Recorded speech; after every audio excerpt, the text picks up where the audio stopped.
मित्र हो नमस्कार. आज आपल्याला तापमानाचे वितरण तथा डिस्ट्रीब्युशन ऑफ टेम्परेचर याबद्दल माहिती पाहावयाची आहे. यापूर्वी आपण तापमानाबद्दल माहिती घेत असताना तापमानावर परिणाम करणारे जे घटक आहेत ते आपण पाहिलेले आहेत. त्यानंतर आजचा जो मुद्दा आहे तो आहे डिस्ट्रीब्युशन ऑफ टेम्परेचर म्हणजेच तापमानाचे वितरण. तापमानाचे वितरण पाहत असताना प्रामुख्याने पृथ्वीवर आपल्याला माहितीच आहे की सर्वत्र सारख्या प्रकारचं तापमान पृथ्वीवर नाही. कुठं आपल्याला अतिशय जास्त तापमान असणारे प्रदेश दिसून येतात, तर कुठं कुठं बर्फाच्छादित प्रदेश दिसून येतात, कुठं कुठं वनाच्छादन असलेले प्रदेश दिसून येतात. मग ह्या सगळे जे काही घटक आहेत हे सगळे घटक हे प्रामुख्याने तापमानाच्या वितरणावर जे काही विविध घटक परिणाम करतात त्या घटकांच्या नंतर मग प्रामुख्याने आपण ज्यावेळेस तापमानाचं जे वितरण आहे ते कशा पद्धतीनं झालेलं आहे हे आपल्याला आज पाहावयाचं आहे. आपल्याला तर माहितीच आहे की पृथ्वीवर तापमानाचे वितरण सर्वत्र सारखे नाही. कारण का? तापमानावर विविध घटकाचा परिणाम होतो हेही आपण पाहिलेलं आहे.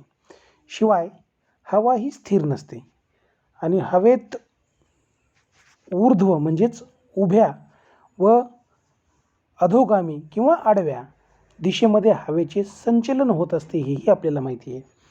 त्यामुळे एका ठिकाणची तापलेली हवा दुसरीकडे वाहून नेली जाते आणि तीच वाहून नेलेली जी हवा आहे ती हवा तापमानामध्ये बदल होऊन त्या प्रदेशामधलं तापमान हे समान ठेवत नाही. तसेच तापमानाचे वितरण दिवस व रात्र ऋतू आणि प्रदेशानुसारही आपल्याला बदललेले पाहावयास मिळते. प्रामुख्याने त्याच्यामध्ये आपण ज्यावेळेस विचार करतो त्यावेळेस आपल्याला तापमानाचे दैनिक व वार्षिक वितरण आणि तापमानाचे भौगोलिक वितरण हे दोन महत्त्वाचे घटक आहेत. या दोन महत्त्वाच्या घटकांबद्दल आपल्याला माहिती पाहावयाची आहे. त्यापैकी जो पहिला घटक आहे तो म्हणजे तापमानाचं जे वार्षिक वितरण आहे. कोणतं? वार्षिक वितरण. तापमानाचं दैनिक व वार्षिक वितरण त्यालाच टेम्पोरल डिस्ट्रीब्युशन ऑफ टेम्परेचर असं म्हणतात. काय म्हणतात? Temporal distribution of temperature. जो वरचा जो मुद्दा आहे कोणता? तो टेम्पोरल डिस्ट्रीब्युशन ऑफ टेम्परेचर. तो त्याच्यामध्ये प्रामुख्याने आपण ज्यावेळेस पाहतो त्यावेळेस आपल्याला तापमानाचे दैनिक व वार्षिक वितरण हे आपल्याला पाहावं लागेल. त्याला इंग्रजीमध्ये the main daily March or the cycle of year temperature असं देखील म्हटलं जातं. त्याच्यामध्ये ज्यावेळेस मित्र हो आपण पाहत असताना लक्षात घ्या टेम्पोरल डिस्ट्रीब्युशन ऑफ टेम्परेचर ज्यावेळेस आपण बघतो त्यावेळेस तापमानाचे वितरण हे काळानुसार व्यक्त करत असताना त्यात कमीत कमी काळाचा म्हणजेच दिवसाचा आणि जास्तीत जास्त काळाचा म्हणजे वर्षाचा विचार केला जातो. म्हणून यास तापमानाचे दैनिक व वार्षिक वितरण असे म्हणतात. यामध्ये दैनिक सरासरी तापमान फारच महत्त्वाचे असते, कारण दैनिक सरासरी तापमानावरूनच मासिक, ऋतूचे, वर्षाचे आणि दीर्घ मुदतीचे सरासरी तापमान काढले जाते. जगातील काही देशात सरासरी दैनिक तापमान काढण्यासाठी प्रत्येक तासाला तापमानाची नोंद घेण्यात येते, तर काही देशात दिवसाच्या कमाल व किमान तापमानाच्या सरासरीवरून दैनिक सरासरी तापमान काढले जाते. उदाहरणार्थ USA या प्रकारे दैनिक सरासरी तापमान काढतं. बाकीची जी काही विकसनशील देश आहेत या विकसनशील देशामध्ये तापमान काढण्याचं प्रमाण किंवा त्याचे प्रकार हे भिन्न भिन्न असलेलं आपल्याला दिसून येतं. त्यामध्ये मग प्रामुख्याने जो पहिला मुद्दा आहे कोणता, दैनिक तापमान चक्र, ज्याला आपण द मीन डेली मार्च किंवा सायकल ऑफ एअर टेम्परेचर असं देखील म्हणतो. मग दिवसाचे जे काही 24 तासातील तापमानाचा अभ्यास किंवा निरीक्षण केल्यावर त्याच्यात एक प्रकारचा निश्चित असा क्रम दिसून येतो. म्हणजे दैनिक तापमानाच्या निश्चित क्रमालाच प्रामुख्याने दैनिक तापमान चक्र, the mean daily March or the cycle of air temperature असे म्हणतात. सूर्योदयानंतर म्हणजे ज्यावेळेस सूर्याची किरणं ही भूपृष्ठावर पडतात त्यावेळेस सूर्योदयानंतर भूपृष्ठाला सौम्य स्वरूपातील सौरशक्ती मिळण्यास सुरुवात झालेली असते, हे आपण तर पाहिलेलं आहे. लघुलहरीच्या स्वरूपामध्ये सुरुवातीला सौरशक्ती ही मिळते. त्यानंतर भूपृष्ठाकडून अतिशय कमी प्रमाणात उष्णतेचे उत्सर्जन होऊ लागते. सूर्य जसा जसा वर चढू लागतो तसतसे भूपृष्ठाला मिळणाऱ्या सौरशक्तीचे प्रमाणही वाढू लागते. त्याच प्रमाणामध्ये भूपृष्ठाकडून ग्रहण केलेल्या उष्णतेची मंद गतीही उत्सर्जन होते. दुपारी 12 वाजता सूर्य डोक्यावर असतो तेव्हा भूपृष्ठाला जास्तीत जास्त सौरशक्ती मिळते, कारण त्यावेळेस सूर्याची किरणे आणि भूपृष्ठ याच्यामध्ये कम्प्लिटली 90 अंशाचा कोन झालेला असतो. म्हणून प्रामुख्याने त्या काळामध्ये मिळणारी जी काही सौरशक्ती आहे ती सौरशक्ती मोठ्या प्रमाणामध्ये मिळत असते. वास्तविक पाहता मध्यान्ही दिवसाचे कमाल तापमान असावयास पाहिजे, परंतु प्रत्यक्षात मात्र दिवसाचे कमाल तापमान दुपारी 2 ते 4च्या दरम्यान असते. का?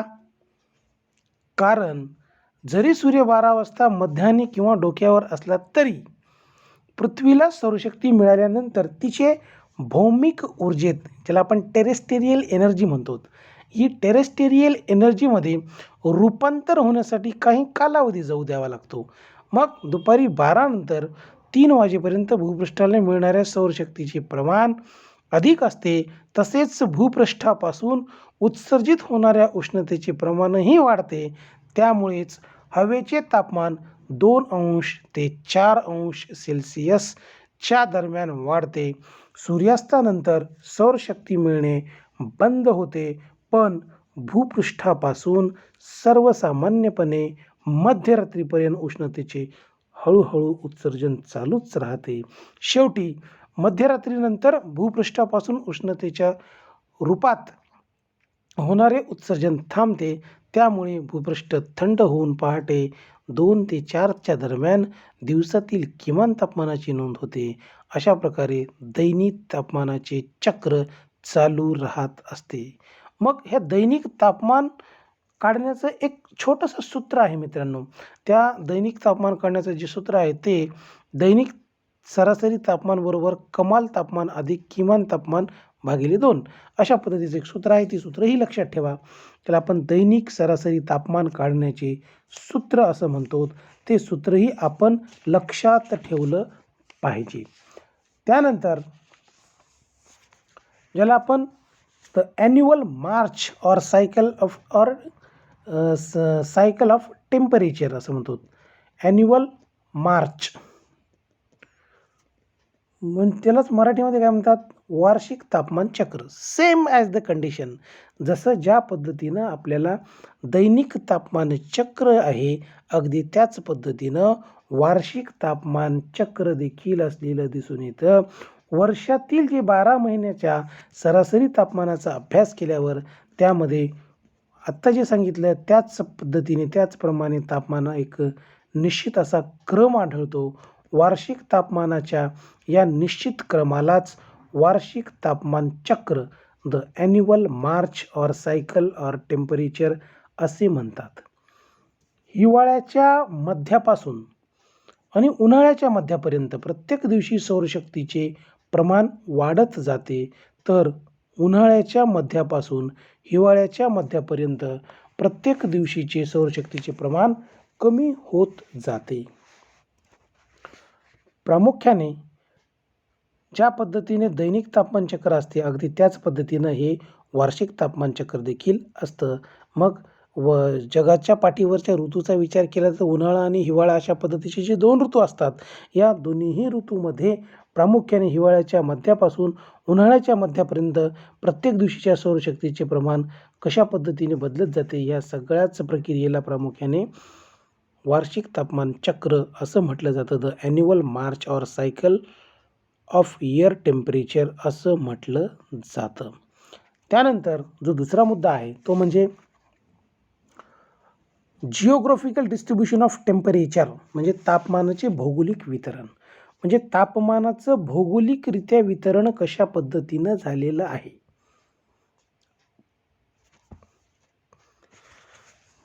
पृथ्वीवरील तापमानाच्या व्हर्टिकल आणि हॉरिझॉन्टल दिशेतील म्हणजेच उभ्या आणि आडव्या दिशेतील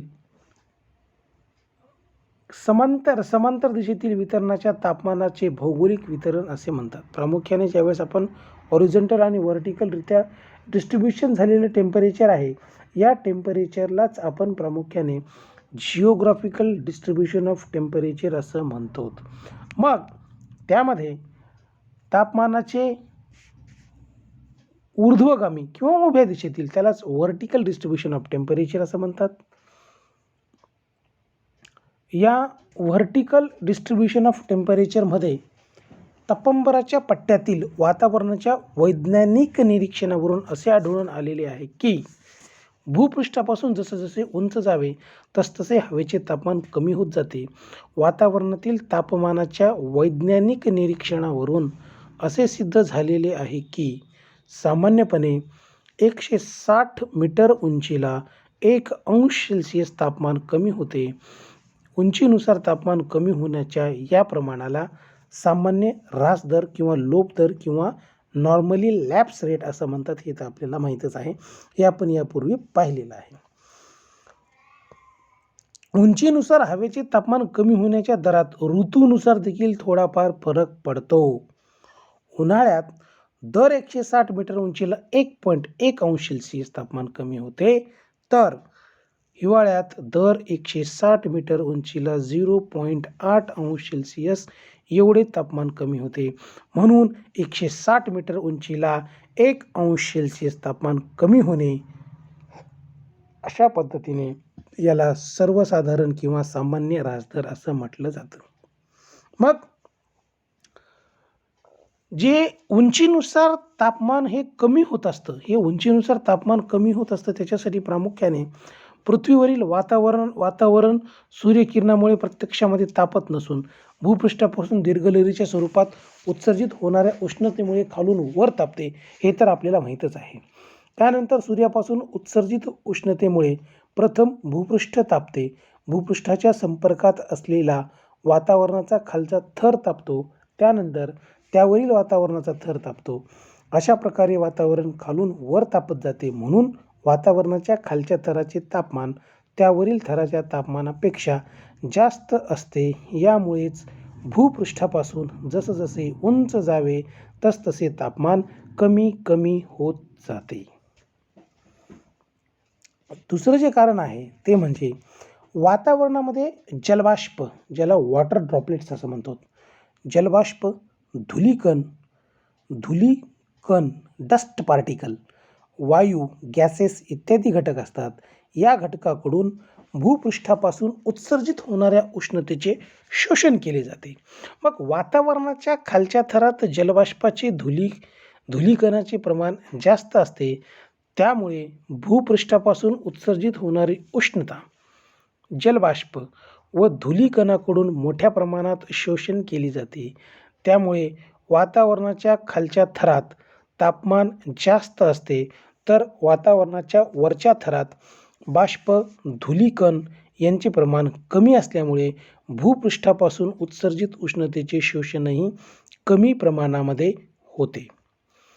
त्यामुळे वातावरणाच्या वरच्या थरात तापमान कमी असते, म्हणून उंचीनुसार तापमान कमी होत असते. तिसरं जे कारण आहे ते म्हणजे भूपृष्ठालगत हवा घन असते आणि घन हवेचे तापमान जास्त असते, तर भूपृष्ठापासून उंचीवर हवा विरळ असते आणि विरळ हवेचे तापमान कमी असते. यामुळेही उंचीनुसार तापमान कमी होते. उंचीनुसार तापमान कमी होण्याचे प्रमाण फक्त तपंबराच्या वरच्या सीमेपर्यंतच मर्यादित आहे.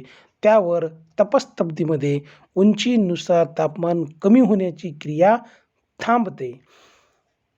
ही सगळी प्रक्रिया प्रामुख्याने आपल्याला तपंबराच्याच थरामध्ये झालेली दिसून येते. ह्या सगळ्या 3 कारणामुळे प्रामुख्याने आपल्याला दर 160 मीटर उंचीला 1° एवढं तापमानामध्ये घट झालेली आपल्याला दिसून येते. यानंतर पुढचा जो मुद्दा आहे तो आहे इन्व्हर्जन ऑफ टेम्परेचर. त्यालाच मराठीमध्ये तापमानाची विपरीतता असं म्हटलं जातं. काय म्हटलं जातं? तापमानाची विपरीतता, इन्व्हर्जन ऑफ टेम्परेचर. भूपृष्ठापासून उत्सर्जित होणाऱ्या उष्णतेमुळे वातावरण तापते. त्यामुळे भूपृष्ठापासून उंचीनुसार तापमान क्रमाक्रमाने कमी होते. उंचीनुसार तापमान कमी होण्याच्या दर 160 मीटर उंचीला 1° एवढे आहे, हे आपल्याला निश्चित लक्षात आहे. मात्र काही विशिष्ट परिस्थितीमध्ये उंचीनुसार तापमान कमी होण्याऐवजी ते वाढताना आढळते. म्हणून भूपृष्ठापासून उंचीनुसार तापमान कमी होण्याऐवजी तापमानात वाढ होते. यासच तापमानाची विपरीतता किंवा इन्व्हर्जन ऑफ टेम्परेचर असे म्हणतात. आलं का लक्षात? म्हणजे जसं जो सामान्य दर आहे की दर 160 मीटर उंचीला 1° तापमान हे कमी होतं, पण काही ठिकाणी त्या भौगोलिक कारणामुळे तिथल्या लोकल परिस्थितीमुळे प्रामुख्याने तापमान कमी न होता ते तापमान वाढत जाते. म्हणून या वाढत जाणाऱ्या प्रक्रियेला तापमानाची विपरीतता किंवा इन्व्हर्जन ऑफ टेम्परेचर असं म्हटलं जातं. मग तापमानाची विपरीतता प्रामुख्याने कधी घडून येते? हिवाळ्यामध्ये घडून येते. मग हिवाळ्यात दिवस लहान व रात्र ही मोठी असते. हिवाळ्यात दिवसा भूपृष्ठाला मिळणाऱ्या सौरशक्तीचे प्रमाण कमी असते आणि रात्रीच्या वेळी भूपृष्ठाला मिळालेल्या सौरशक्तीचे उष्णतेच्या रूपात लवकरच उत्सर्जन होऊन भूपृष्ठ थंड पडतो. भूपृष्ठाला लागून असलेल्या वातावरणाचा खालचा थरही काही उंचीपर्यंत थंड होतो, पण त्यावरील वातावरणाचा थर मात्र थंड झालेला नसतो, म्हणजेच त्याचे तापमान जास्त असते. म्हणून अशा वेळी उंचीनुसार तापमान कमी होण्याऐवजी तापमान वाढलेले आढळते. यासच तापमानाची विपरीतता असे म्हणतात. मग प्रामुख्याने ज्यावेळेस आपण बघितलं की तापमानाची विपरीतता घडून जी येते ती नेमकी कोणत्या परिस्थितीमुळे तापमानाची विपरीतता घडून येते हे आपल्याला पाहणं अत्यंत महत्त्वाचं आहे. त्यामध्ये ज्यावेळेस आपण विचार करतो त्यावेळेस मुख्यतः जो पहिला घटक आहे तो म्हणजे पर्वत व डोंगराळ प्रदेश असणं आवश्यक आहे. मग पर्वत व डोंगराळ प्रदेशामध्ये भूपृष्ठावरील थंड हवा तिच्या वजनामुळे खाली येऊन दरीत जमा होते व उष्ण हवा वर उचलली जाते. म्हणून त्या दरीतलं जे तापमान आहे ते प्रामुख्याने खालून वर येत असताना आपल्याला जास्त तापलेलं दिसून येतं. म्हणून तिथं तापमानाची विपरीतता झालेली आपल्याला दिसून येते. त्यानंतर निरभ्र आकाश. निरभ्र आकाशामुळे देखील उष्णतेचे उत्सर्जन तीव्र गतीने होऊन तापमान कमी होते. त्यामुळे हवा थंड होऊन तापमानाची विपरीतता घडून येते. नंबर 3 कोरडी हवा. भूपृष्ठाकडून उत्सर्जित उष्णतेचे शोषण कोरड्या हवेकडून होऊन भूपृष्ठालगतची हवा थंड होते. 4 शांत स्थिर हवा. शांत किंवा स्थिर हवा उष्णतेचे वहन व उत्सर्जन वरच्या थरामध्ये घडवून आणते. त्यामुळे भूपृष्ठालगतची हवा लवकर थंड होते. आणि 5 मोठे रात्रिमान. सूर्यकिरणांपासून ग्रहण केलेल्या उष्णतेचे उत्सर्जन भूपृष्ठापासून होते. रात्रिमान मोठे असेल तर मिळणाऱ्या सौरशक्तीचे प्रमाण कमीच असते. त्यामुळे रात्री लवकरच उष्णतेचे उत्सर्जन होऊन भूपृष्ठ थंड पडतो व वर उष्ण हवा असते. त्यानंतर शेवटचं जे कारण आहे तो म्हणजे बर्फाच्छादित प्रदेश. जर बर्फाच्छादित भूपृष्ठावरून आपण बघितलं तर जवळपास 70 ते 80% सूर्यकिरणे हे परावर्तित झालेले आपल्याला दिसून येतात. त्यामुळे मिळणारी सौरशक्ती फारच कमी असते. तिचेही रात्री लवकरच उत्सर्जन होते. त्यामुळे भूपृष्ठ थंड पडतो. त्यावरील हवेत मात्र परावर्तित सूर्यकिरणामुळे उष्णता अधिक असते. बर्फाच्छादित प्रदेशात प्रामुख्याने हिवाळ्यात तापमानाची विपरीतता घडून येते. प्रामुख्याने ज्यावेळेस आपण तापमानाच्या विपरीततेचा अभ्यास करतो त्यावेळेस आपल्याला तिथं टाइप्स ऑफ टेम्परेचर इन्व्हर्जन म्हणजे तापमानाच्या विपरीततेचे जे विविध प्रकार आहेत तेही अभ्यासणं फार महत्त्वाचं आहे. त्याच्यामधला जो पहिला प्रकार आहे तो म्हणजे सरफेस इन्व्हर्जन, त्यालाच भूपृष्ठीय विपरीतता असं म्हणतात. भूपृष्ठाच्या संपर्कामुळे घडून येणाऱ्या तापमानाच्या विपरीततेला भूपृष्ठीय विपरीतता असे म्हणतात.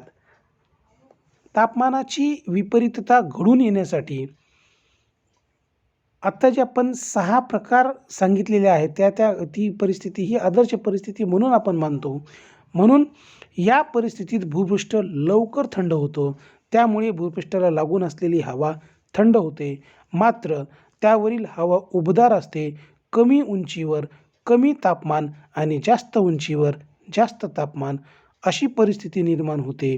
या ठिकाणी उंचीनुसार तापमान कमी होण्याऐवजी तापमान वाढलेले असते. म्हणजेच तापमानाची विपरीतता घडून येते. थंड भूपृष्ठाच्या संपर्कानेही विपरीतता घडून येत असल्यामुळे त्यास भूपृष्ठीय विपरीतता असे म्हणतात. भूपृष्ठीय विपरीतता ही प्रामुख्याने डोंगराळ प्रदेशात घडून येते. पर्वतीय व डोंगराच्या माथ्याच्या भागात थंड व जड हवा असते, तर दऱ्यांच्या खोलगट भागामध्ये उष्ण हवा असते. म्हणून तेथे प्रामुख्याने आपल्याला भूपृष्ठीय विपरीतता घडून आलेली दिसून येते. दुसरी जी आहे त्याला ॲडव्हेक्शन इन्व्हर्जन काय म्हणतात, त्याला ॲडव्हेक्शन इन्व्हर्जन म्हणजेच संपर्कीय विपरीतता. संपर्कीय विपरीतता म्हणजे काय, तर दोन भिन्न गुणधर्माच्या ज्या वायुराशीचा संपर्क येऊन जी विपरीतता घडून येते त्यास संपर्कीय विपरीतता असे म्हणतात. प्रामुख्याने मध्य कटिबंधीय प्रदेशात विषुववर्तीय प्रदेशाकडून उष्ण व ध्रुवीय प्रदेशाकडून थंड वायुराशी एकत्रित येतात. उष्ण व थंड वायुराशी एकत्रित येत असताना त्यांच्या सीमा भागात थंड वायुराशी तिच्या अधिक घनतेमुळे उष्ण वायुराशीच्या खाली जाते. म्हणजेच उष्ण वायुराशी वर व थंड वायुराशी खाली अशी परिस्थिती निर्माण होते. साहजिकच या ठिकाणी आपल्याला तापमानाची विपरीतता घडून आलेली दिसून येते. प्रामुख्याने अशा पद्धतीनं तापमानाची विपरीतता ही ॲडव्हेक्शन इन्व्हर्जन यालाच संपर्क विपरीतता असं म्हणतात. अशा पद्धतीने ती तापमानाची विपरीतता घडून आलेली आपल्याला दिसून येते. त्यानंतर तिसरा जो प्रकार आहे त्याला आपण अप्पर सरफेस इन्व्हर्जन म्हणतो. त्याला उच्च वातावरणीय विपरीतता असं म्हणतात. कोणती? उच्च वातावरणीय विपरीतता. मग प्रामुख्याने आपण उच्च वातावरणीय विपरीततेचा ज्यावेळेस अभ्यास करतो लागतो त्यावेळेस आपल्याला भूपृष्ठापासून वर उंच वातावरणामध्ये ही विपरीतता घडून येत असल्यामुळे त्यास उच्च वातावरणीय विपरीतता असे म्हणतात. हे लक्षात घ्यावं लागेल. का? कारण वातावरणामध्ये उंचीवर हवेची अस्थिरता निर्माण होते. यामुळे वातावरणात उंचीवरून ऊर्ध्वगामी व अधोगामी दिशेत हवेची हालचाल होते. हवेच्या या हालचालीत उबदार हवा थंड हवेच्या वर येते. त्यामुळे खालच्या हवेचे तापमान कमी व वरच्या हवेचे तापमान जास्त झालेले आपल्याला दिसून येते. म्हणून यास तापमानाची उच्च वातावरणीय विपरीतता अप्पर सरफेस इन्व्हर्जन असं म्हटलं जातं. लक्षात आलं का? ही जी उच्च वातावरणीय विपरीतता आहे ही प्रामुख्याने भूपृष्ठापासून वर उंच वातावरणामध्ये ही विपरीतता घडून येते. त्यामुळे त्याला उच्च वातावरणीय विपरीतता म्हणतात. मग वातावरणात उंचीवर हवेची अस्थिरता निर्माण होते. त्यामुळे वातावरणात उंचीवर ऊर्ध्वगामी व अधोगामी दिशेत हवेची हालचाल होते. हवेच्या या हालचालीत उबदार हवा, जी हवा उबदार आहे, ती हवा थंड हवेच्या वर येते. कारण ॲटोमॅटिकली जी हवा थंड आहे ती हवा थोडी जड असते, म्हणून ती हवा खाली येते आणि जी हवा उष्ण असते ती उष्ण असलेली हवा या थंड हवेच्या वर जाते. त्यामुळे खालच्या हवेच्या तापमानापेक्षा वरच्या हवेचे तापमान हे प्रामुख्याने आपल्याला जास्त झालेले दिसून येते. म्हणून याला उच्च वातावरणीय विपरीतता, अप्पर सरफेस इन्व्हर्जन अशा पद्धतीने संबोधले जाते. हे प्रामुख्याने आपल्याला जॉग्राफिकल डिस्ट्रीब्युशन ऑफ टेम्परेचरमध्ये हे जे इन्व्हर्जन ऑफ टेम्परेचर आहे, ज्याला आपण तापमानाची विपरीतता असं म्हणतो, ही तापमानाची विपरीतता प्रामुख्याने 3 प्रकारे झालेली दिसून येते. Surface inversion, advection inversion, upper surface inversion. यालाच मराठीमध्ये भूपृष्ठीय विपरीतता, संपर्कीय विपरीतता आणि उच्च वातावरणीय विपरीतता असं म्हणतात. प्रामुख्याने या 3ही घटकामध्ये ही वातावरणामध्ये असणारी जी विपरीतता, इन्व्हर्जन, हे अशा पद्धतीचं तयार झालेलं आपल्याला दिसून येतं. हे झालेले आहेत प्रामुख्याने आपण पाहिलेले इन्व्हेक्शन ऑफ टेम्परेचर किंवा जी वातावरणाची जी विपरीतता आहे, या वातावरणाच्या विपरीततेचे आपण पाहिलेले प्रामुख्याने हे 3 प्रकार आहेत. यानंतरचा जो भाग आहे तो म्हणजे ज्याला आपण हॉरिझॉन्टल डिस्ट्रीब्युशन ऑफ टेम्परेचर किंवा तापमानाचे क्षितिज समांतर वितरण असे म्हणतो. हा विभाग आपण नंतरच्या तासाला पाहू. तोपर्यंत आपल्या सर्वांचे धन्यवाद. आपण शांतपणे हा व्हिडिओ ऐकलात त्याबद्दल आपले सर्वांचे आभार. थँक्यू.